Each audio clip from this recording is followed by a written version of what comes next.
We are excited about what we're going to be talking about today. We're talking to the beginning entrepreneur, the startup.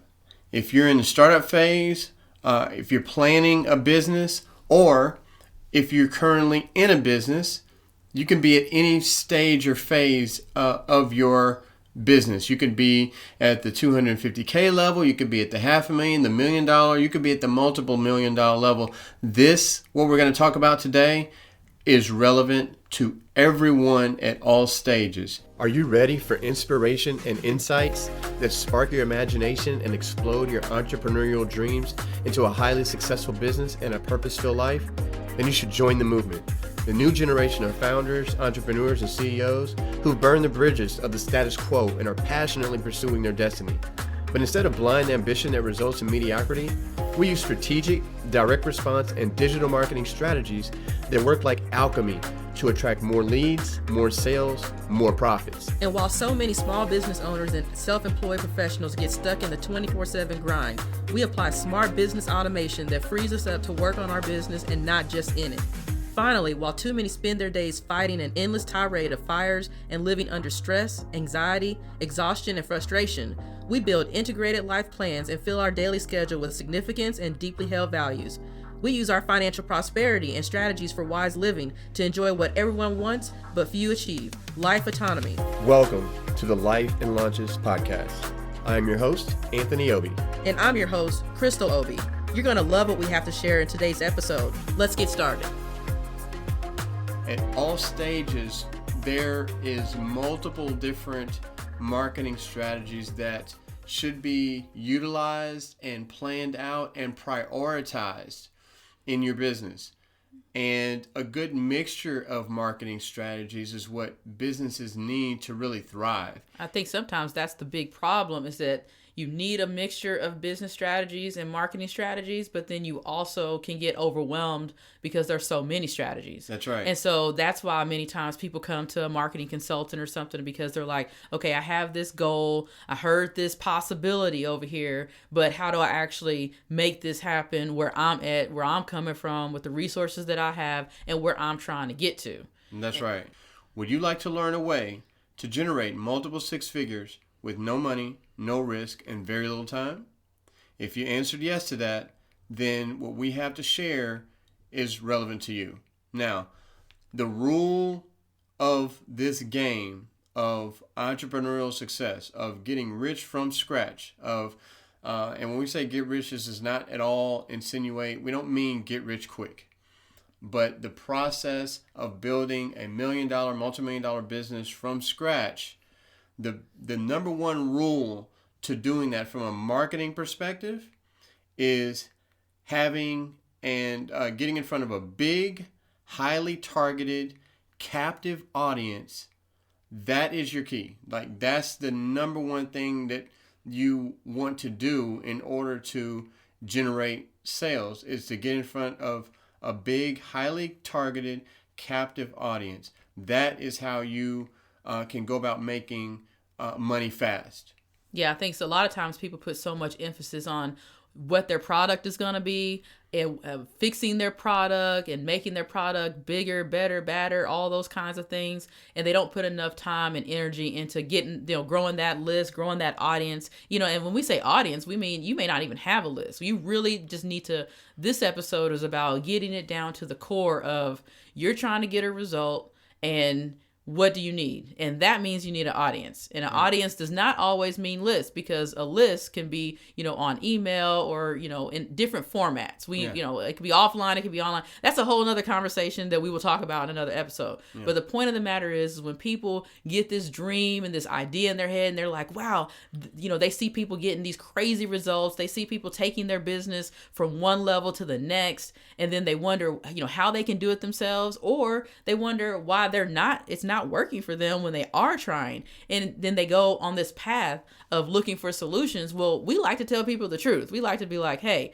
this is the reason why you have this amazing product. Because many times entrepreneurs have solved a problem and they have an amazing product that everybody needs to know about, but they have a problem of getting it to the right people. I mean, that's all marketing is about, is taking what you have and getting it to the right people. That's right. And so what we want to help you do is get what you have, make sure it's, what you're wanting to be doing, and then help you get it there bigger and better. That's right. So if the number one goal is to get in front of a big, highly targeted captive audience in order to generate sales and start getting leads and sales in your business, then the first thing we want to look at is the 4 biggest marketing sins most entrepreneurs commit that kills their business dreams. Now, these are really common. Most entrepreneurs have made these marketing mistakes and have gone down these paths and have found along the way that they're losing energy, they're losing money, they're losing their vision, they're losing their way in taking these paths. And it's not necessarily that these paths are wrong in and of themselves. It just may be that they're wrong at a certain phase of your business. Let's get into the first one. The first one is local networking groups. Yeah, whenever people go to a local networking group, it's just the problem with that is that it takes a lot of effort. And that effort is going to mess into your life. If you have kids, you have a schedule. If you're working a job and trying to launch a business, or if you're already running a successful business, if you think that going to a local networking group is going to be your ticket to making some big moves, a lot of times that's very disappointing. Now that plays out well. You may meet somebody, or there's always these random stories, but we're talking about when somebody comes to us and they're like, how can I pretty much guarantee get results because that's what you're paying for, right? Then local networking groups needs to be a part of a different part of your business plan. Because it's just so slow, you may not get enough leads, and generally the people who are there are not looking to be sold to. When you go to a group, you're building relationships. Yeah. You should go there looking to build relationships. But when you go to a group and you're needing to make sales, and this doesn't feel good for anybody. Yeah, and so the majority of the people from our own experience, like back in our 20s, I can remember going to different networking groups, and even when we first moved here to Dallas, there was some targeted groups of people that we wanted to just be a part of. Most people were there to network in their business in just a traditional sense, hoping to get some business out of it. And for most folks, it doesn't work out because everybody there is there for the same thing. Most are solo entrepreneurs at the startup phase in their business, $250,000 in sales or less, usually much less. And they're trying to sell the people who are like them. So everybody is looking to sell. Nobody's looking to buy. Or the entrepreneur has sent their sales rep to the meeting because, they've sponsored the meeting or something, and they have their representative there. And then, you got the donut. And now you have COVID. So right. Now you got it used to be the stale donut. Now you got COVID. There's that. Yeah. So no. Right. So they're turtle slow. You don't generally get enough leads out of these. They're demoralizing and they're just all around unsustainable for most businesses' growth. It's extremely unpredictable. Yeah, we don't like that. Good. The second marketing sin that we don't want you to commit as you try to grow your business, and if you've done some of this and found that you just didn't get that much effort from you, hopefully you've been able to adapt quickly and realize, you know what, I'm going to just exit this thing off and I'm just going to move on to other things that are more effective. And that is, I would just call it foot marketing, flyers, door hangers. Whenever we've gone to church or to events at a stadium or so, you'll see flyers that are left underneath your windshield wiper. That type of marketing. That's what I would just refer to as foot traffic marketing.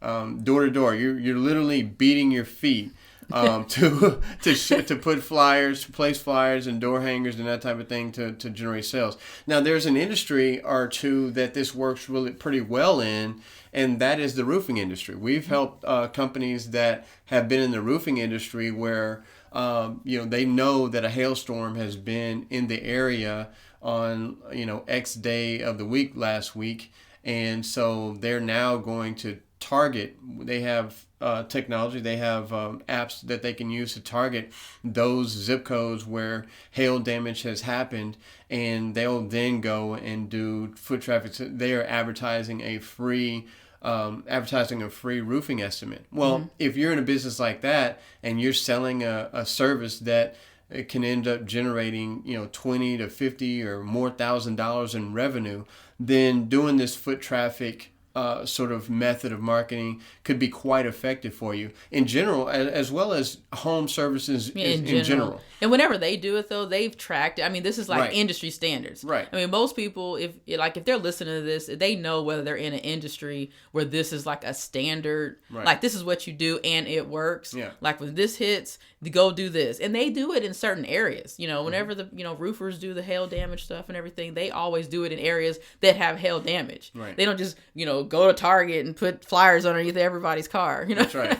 Yeah. And so, and really, the whole foot traffic thing, it's about that hustle mindset of I'm going to do all these little things that take up all your time and then are not really trackable, and then you get frustrated easy without getting results. Yeah. Because yes, like you're saying, some industries that is a standard operating procedure, but many times people get into that mindset. So when we say, I mean, it could, flyers or door hangers or whatever, some industries do that standard, but most people, when they start coming up with little ideas like that, they're just, trying to be really hustly about it. And that's really what it's really what it is. Because you're like, I'm going to do 50 things to grow this business. Nobody was more hustly than you and me. Yeah, in we've our done early it. 20s.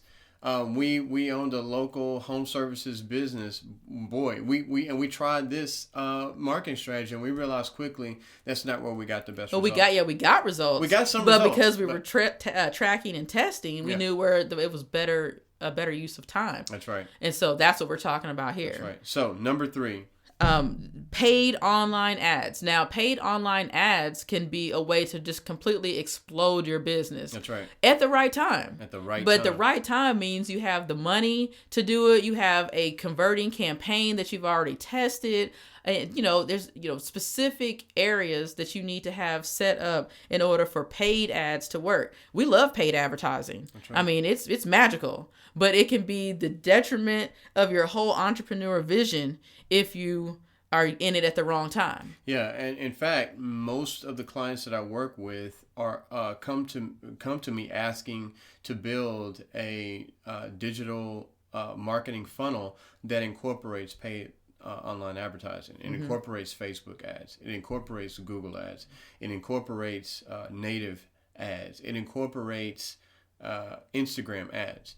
And so I've done a ton of that. So, the first question I always ask, particularly when working with a startup or a smaller solo entrepreneur that I know is not, doesn't have necessarily the $10 million company yet or something, is, do you have enough money to do testing?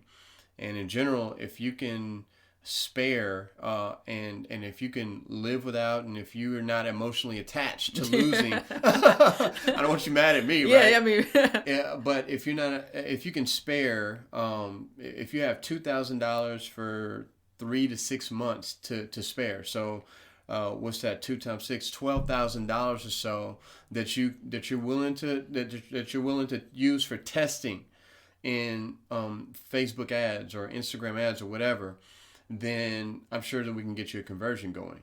But if you don't have that money, if you're in a position where you're not quite there yet, then I discourage those clients from doing paid advertising, not entirely, but at this phase in their business, at the startup phase of your business. yeah, because if they're not ready for that, that just literally means you need to do something else. Right. And Whereas for other clients, when Yeah. you're at the $1 million level, you're at the $2 million level or more, and you've got some money to spare, that's what I'm encouraging those clients to do. Look, you have the financial backing, the resources that is necessary to literally turn up and scale your business quickly at this point. We can test this landing page, and we could test this offer, multiple different paid advertising formats at the same time, simultaneously, if you'd like to see where we're getting the best conversion rate. test these 4 different ads on Facebook to see which one is getting the best conversion. The point is, I'm encouraging those clients at the right phase of their business to do that. Yeah, and then the conversation is Yeah. more testing. More testing. It's like you yes. need like 10 ads, and Yeah. then like 1 or 2 of them may work. Yeah. And then you go from there. That's right. Yeah. And so, but they, at that level, they have a budget for that. It's part of the marketing strategy. Yeah. And it's okay. But we're talking on this episode about, no money. Right. And so if No somebody money, is listening, no risk, yeah. very little time. So and let's many move people on. who are probably listening, they've probably tried ads and maybe have seen some conversions, but just not enough to sustain it. And so they're discouraged. That's where, we talk a lot about is don't get discouraged in life because a marketing strategy or a business strategy didn't work. That has nothing to do with whether you're going to be successful or not. Right. It just means you have a problem that needs to be fixed. And there's people that can help. I mean, that's literally what we do. That's right. And people who have been trained can look at it and say, well, this is the reason. And so what we're talking about today is when you're in that situation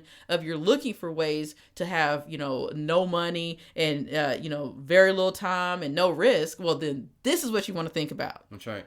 So the number 4, the 4th biggest marketing sin that these entrepreneurs commit to trying to get in front of that big, highly targeted, captive audience is online content creation. Now, you walk into Best Buy, they've got podcast equipment, they've got YouTube equipment. Everybody's a podcaster today. Everybody's a YouTuber. Everybody's a blogger. Blogger was really big several years ago, and now it's on to podcasting and YouTubing, social media influencer. Those everybody can easily get up and running in those media as a content creator.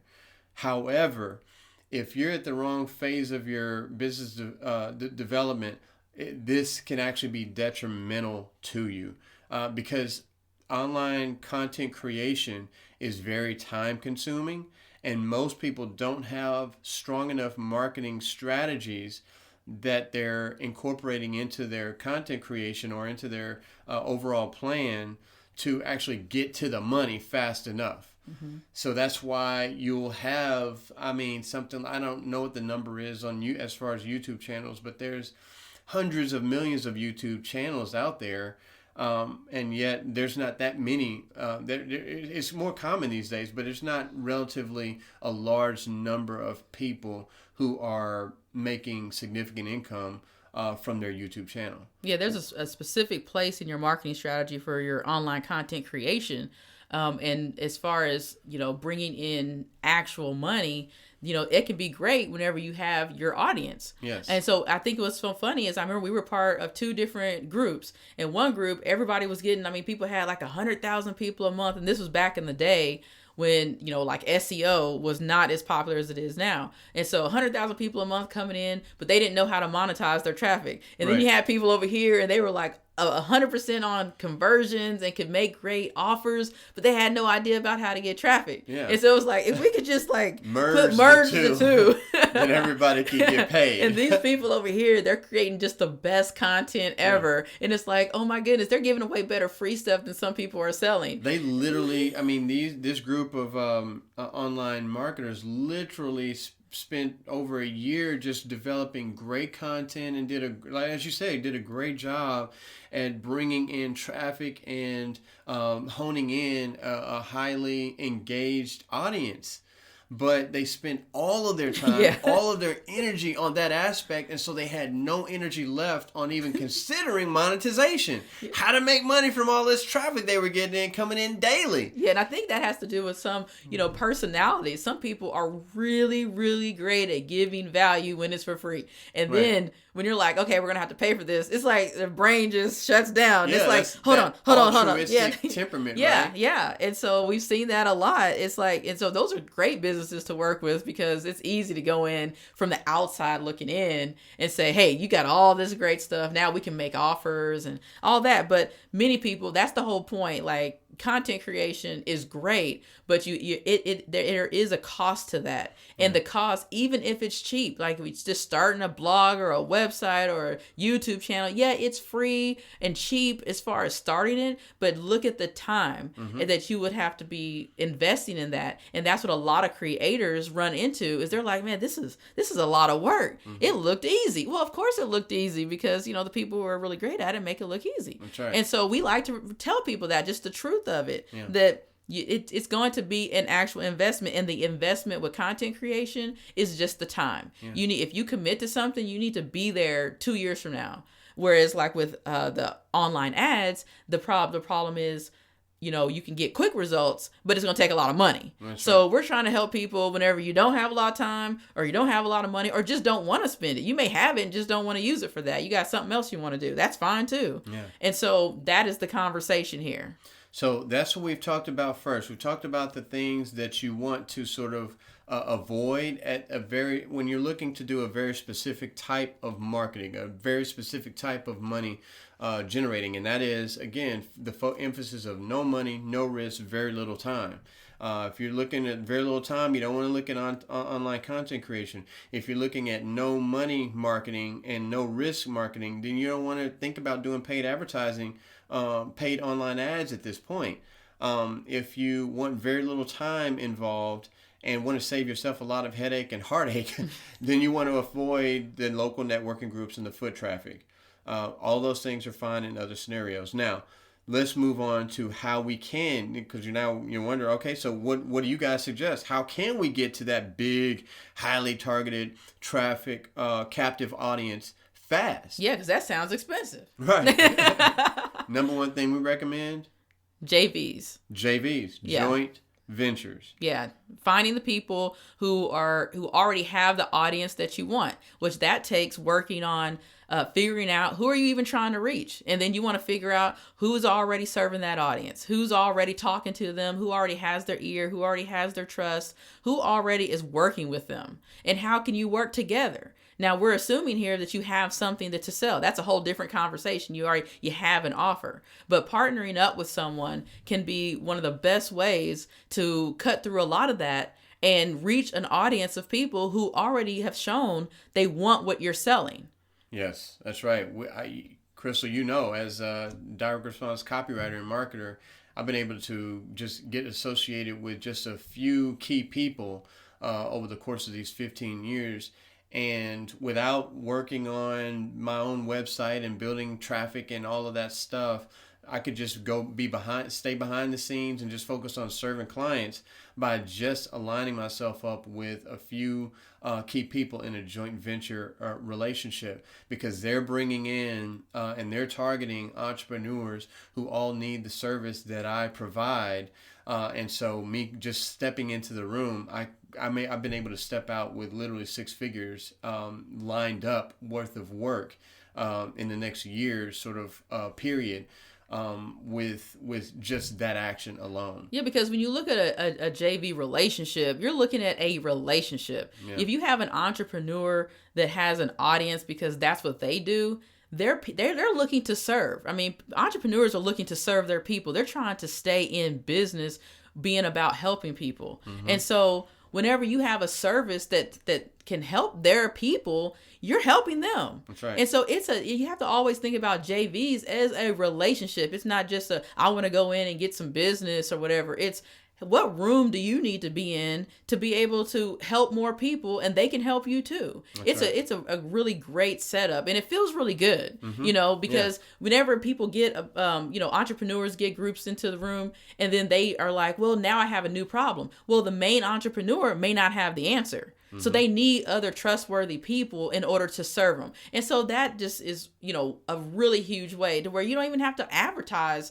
if you have a certain type of business. I mean, you have never had to advertise your services, and it just has kept morphing even when you didn't even want to be there anymore. Right. You're like, well, you have all this value, and, you're one of those altruistic people who cares about, doing good for people and helping people, and then you have the skills. So, hey, let's help these people build this $1 million business today. All right, let's do it. And so that is, that's one of my favorite ways, because it's relationships, because, being in business can be lonely. Yeah. And whenever you get to step into a room and you can actually bring value, and you're helping people reach their dreams, and they're helping you reach your dreams, that's like perfect. Yeah. And so that's one of my favorite things. And we know for a fact that literally costs no money. That's right. And it can be like overnight. That's right. So that would be one of my favorite. And so what would you say the next one is? The next one it's related. It's affiliate, developing your own affiliate program. Yeah, yeah. Now, this can come out in different ways. It can be today they have a lot of softwares that make affiliate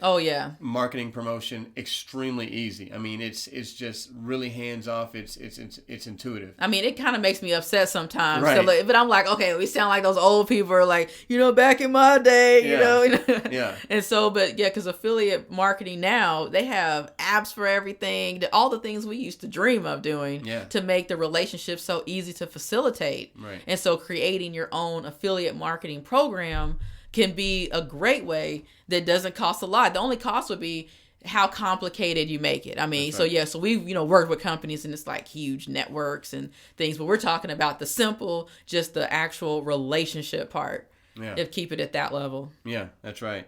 Another one is going to be sort of a different way, a different entrance into being a podcaster or a YouTuber or a blogger, and that is guest blogging or guest podcast interviews. Mm-hmm. So whenever you're a guest on someone else's podcast who already has an audience, remember our goal is to get in front of that big, highly targeted, captive audience. And so whenever you think about how to get yourself out there quickly, it could be developing a JV sort of relationship with a podcaster who has a popular podcast of people who are, as your target audience. You can be a guest on their podcast and get in front of their audience that way, and then you can make an agreement with them, a sort of JV affiliate agreement with them that says that, hey, any sales that come from this interview and this promotion, you get paid 20%, 30%, 10%, whatever the percentage is. That's for you guys to decide and based on what you're doing. But being a guest on other people's podcasts and a guest on other people's blogs, this is the way to quickly build a targeted audience of the people that you're trying to serve. Yeah, and I think another way that people can get in front of an audience that is forgotten a lot of times, because it may be seen as outdated, but it's not, is, PR. PR. Yeah, public relations. I mean, everybody is still listening to the news, and the news is run by PR. That's right. And so thinking about, and I think one thing is entrepreneurs a lot of times don't think they have anything to say. Right. And literally anything that happens in your business can almost be turned into a story, and it can be highly relevant to all different times of the year. And so making that a part of the marketing strategy can be a very lucrative thing to look into. And I've noticed, we've talked about that before. A lot of people forget that and don't look into it. And plus, whenever people are trying to make a plan, they're looking at what the cost of that would be. You can make anything cheap, or you can make anything expensive. Mm-hmm. So we want you to focus on, how can I take the strategy, keep it affordable, and implement it. Don't make it more complicated than it has to be, because then everything becomes out of reach. That's right. So just by way of just a few examples of how this is played out in the business development for other people or the career growth of other people, you look at the entertainment industry. This is how the entertainment industry works.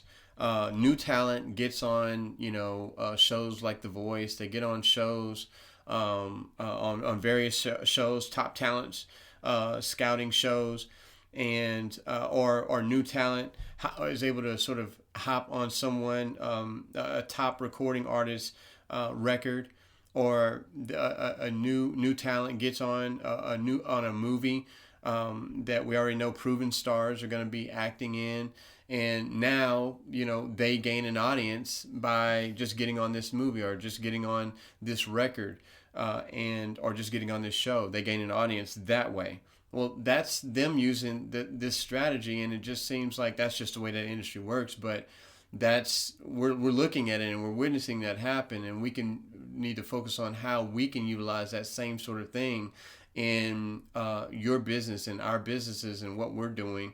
to utilize that same sort of strategy to get in front of audiences. Yeah, because you have to think about who has the audience, who has the trust, how can we, get to the same party. Yeah, and right. that played out recently with us with a personal purchase. I mean, Yeah. you were looking for some new shoes Yeah. to run because you love running. Yeah. And, we were looking at trying to get some that, are good for your feet, because we're getting older and it's not just about the looks anymore. Yeah. Right. And so I was like, hey, go over here to this particular store. They always, measure your foot and make sure that look at your stride, and it's like going to a foot doctor and then buying some shoes. Yeah. And so you go there and you come home with these new shoes called the On Cloud sneakers. Yeah. And I was like, oh, these look really cool. Yeah. And I know they must have really said something good for you to come home with them, because you're all about getting the right thing. Getting the value. Yeah, and then the fact that you still own them. Right. I know they must be feeling okay. Right. At least for now. But Yeah. I was like, oh, I had seen something about this $7 billion company that had, partnered up with, other companies that already had the trust, already had the reputation, and are able to build their company with these relationships. Even their management structure, I believe they have like a really great team. They came together as a team, and that's how they're building the company. And it's just really interesting. But I mean, I'm like, oh my goodness, this is playing out in sneakers, because you came home with a completely new brand that we did not have trust with. And so we're, taking a chance and trying them simply because you went to a place that had the trust and they highly recommended them, and it just worked out. And so, and you look great in the sneakers, and you've been running. And so, Thank you. Yeah, I love my On Clouds.